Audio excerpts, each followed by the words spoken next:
नमस्कार, उत्तराखंड की खबरों में आपका स्वागत है और मैं आपके साथ प्रिया बिस्ट। बुलेटिन की शुरुआत करते हैं। रविवार को सीएम पुष्कर सिंह धामी पंतनगर पहुंचे, जहां उन्होंने नकल विरोधी कानून, समान नागरिक संहिता और किसानों की प्रगति विषय पर आधारित गोष्ठी और संवाद कार्यक्रम में प्रतिभाग किया।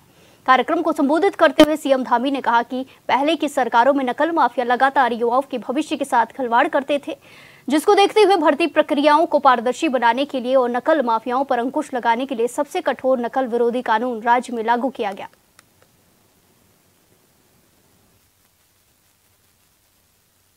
इतना ही नहीं, हम जहां एक और गेहूं खरीद पर किसानों को 20 रुपए प्रति क्विंटल का बोनस प्रदान कर रहे हैं, वहीं गन्ने के रेट पर 20 रुपए प्रति क्विंटल की बढ़ोतरी भी कर रहे हैं। इसके अतिरिक्त हमने उत्तराखंड के पहाड़ी क्षेत्रों में वर्षा आधारित खेती को नई ऊंचाइयों पर ले जाने के लिए लगभग 1000 करोड़ रुपए की लागत से Uttarakhand climate responsible rainfed farming project भी स्वीकृत किया है। हमारी सरकार सब्जियों की तरह ही फलों के उत्पादन को बढ़ाने के लिए भी विभिन्न स्तरों पर काम कर रही है। हाल ही में हमारी सरकार ने 1200 करोड़ रुपए की लागत से नई सेब नीति, नई कीवी नीति, स्टेट मिलेट मिशन और ड्रैगन फ्रूट नीति जैसे कई महत्वपूर्ण योजनाओं को लागू किया है।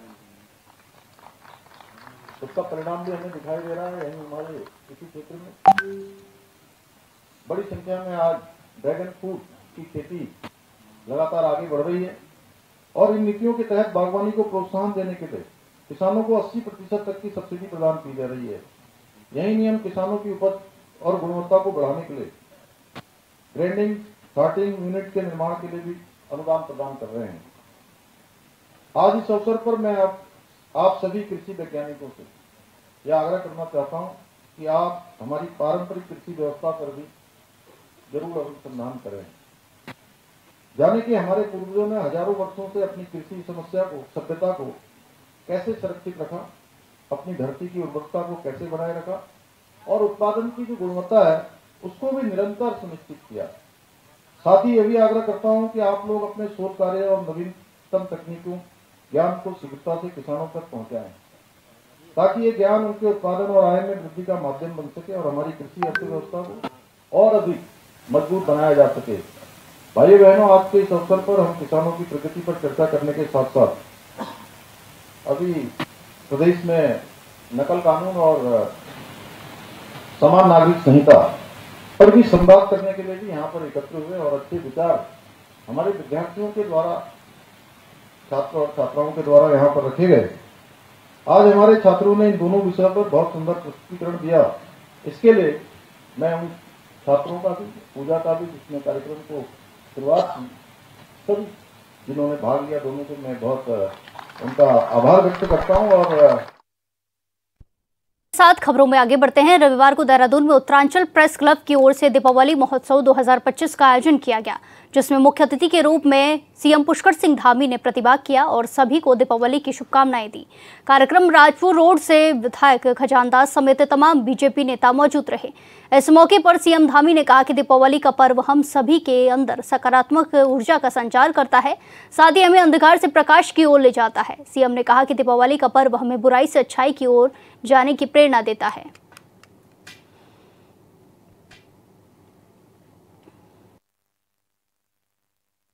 और जैसा भाई सुरेंद्र रसीला ने यहाँ से बताया कि हमारे इस दीपावली से पहले इस वर्ष बहुत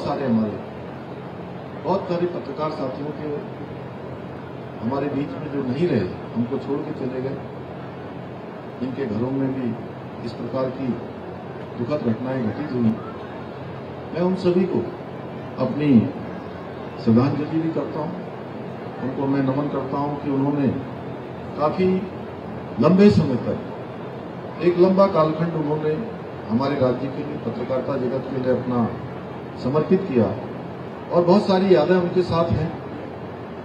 क्योंकि आज दीपावली के पर्व के रूप में यहाँ पर एक शानदार कार्यक्रम आयोजित हो रहा है, तो मैं उन सभी का स्मरण करता हूँ। साथियों, ये दीपावली का पर्व हमारे अंदर एक सकारात्मक ऊर्जा का प्रभाव करता है, सकारात्मक ऊर्जा का संचार करता है और हमें अंधकार में से प्रकाश की ओर ले जाता है और बुराई से अच्छाई की ओर जाने की प्रेरणा देता है। आप सभी पत्रकार साथियों का भी जीवन में दीपावली की तरह आपका भी दीपावली के दीपों की तरह जीवन है और जो दिन रात समाज को दिशा दिखाने का काम करते हैं। और मैंने तो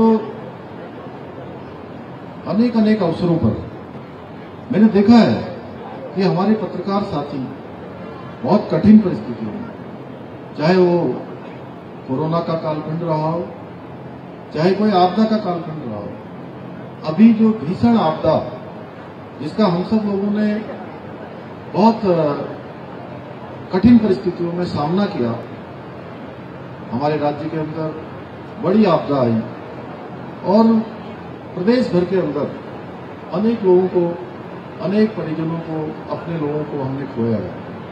बड़ी जनहानि हुई है, पशु हानि हुई, अन्य संपत्तियां नष्ट हो गई, बहुत बड़ा नुकसान इस आपदा में हुआ। मैं अभी हिमालय दिवस के कार्यक्रम में था तो मेरे बहुत सारे प्यारे प्यारे छोटे बच्चे यहाँ पर हैं और मुझे सबसे अच्छा लगा कि एक वातावरण यहाँ पर बदल रहा है। अभी तक हमने 2-3 महीने पूरे के पूरे आपदा में, बरसात में और कठिन परिस्थितियों में हम सब ने उसका सामना किया, लेकिन मैं बच्चों को देखकर सच में मुझे लगा कि ये वातावरण अब हमारा कुछ त्योहारों की ओर जा रहा है, कुछ उमंग और उत्साह की ओर जा रहा है। और मैंने ऐसे समय में अपने पत्रकार साथियों को कठिन परिस्थितियों में वहां पर जूझते हुए देखा। और मैं बताऊं कि जब मैं छोटा था तो जब भी बरसात का मौसम आता था, पहली बरसात होती थी या दूसरी बरसात होती थी या तेज बरसात होती थी, तो मन में बहुत आनंद होता था, बहुत खुशी होती थी और हम दिन भर भीगते रहते थे बारिश आती थी। आप में से भी बहुत सारे लोग ऐसा करते होंगे, क्योंकि पहले के समय में ऐसा ही होता था कि बरसात का मौसम बरसात में ही आता था, गर्मी गर्मी के समय में ही आती थी। अब ग्लोबल वार्मिंग इतनी हो गई कि जब बरसात होनी चाहिए उस समय बरसात नहीं होती, जब सर्दी होनी चाहिए सर्दी नहीं होती। आपने इस वर्ष देखा होगा कि हम लोगों ने गर्मी का अनुभव ही नहीं करा। क्यों रजनीकांत? लोक निर्माण विभाग के सचिव पंकज पांडे ने आज सुबह मसूरी देहरादून मार्ग के क्षतिग्रस्त क्षेत्र का दौरा किया और अधिकारियों को दीपावली से पूर्व शहरी मार्गों को खड्डा मुक्त करने के निर्देश दिए हैं। वहीं उन्होंने अक्टूबर महीने के अंत तक मसूरी देहरादून मार्ग की क्षतिग्रस्त सड़कों की मरम्मत के भी निर्देश दिए। इसके बाद सचिव लोक निर्माण विभाग द्वारा canal road, Sahastradhara road, Maldevta क्षेत्र के साथ ही शहर के लगभग 100 किलोमीटर सड़कों को गड्ढा मुक्त करने के निर्देश शहर के सभी अधिशासी अभियंताओं को दिए गए। उन्होंने कई मार्गों पर हो रहे पानी के लीकेज को भी ठीक करने के निर्देश दिए हैं।